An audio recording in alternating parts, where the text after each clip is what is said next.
तरी शिवसेनेची सीट पाहिजे.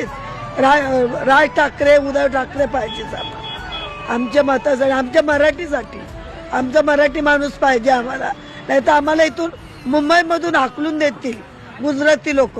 आम्हाला ठेवणार नाही मुंबईमध्ये. आमचं मुंबईमध्येच व्यवसाय आहे, आम्हाला मुंबईमध्येच राहायचं आहे. ये मुंबई की संकटों से मुंबई को अगर बाहर लाना है ना, तो पुणे जाने से नहीं आएगा. ये समझ के चले लोग, क्योंकि मुंबई का टेम्परामेंट बिजनेस से जुड़ा है. बिजनेस गुजरात के ब्लड से जुड़ा हुआ है, वो नेचुरली वहां जाता है. रात्र वैरेची आहे, गाफील राहू नका, आजूबाजूला लक्ष ठेवा. मी आपल्याला एकच गोष्ट सांगतो की मराठी माणसासाठी म्हणून ही येणारी मुंबई महानगरपालिकेची निवडणूक ही शेवटची महानगरपालिकेची निवडणूक असेल. जर आपण गाफील राहिलो तर हातातनं गेली म्हणून समजा.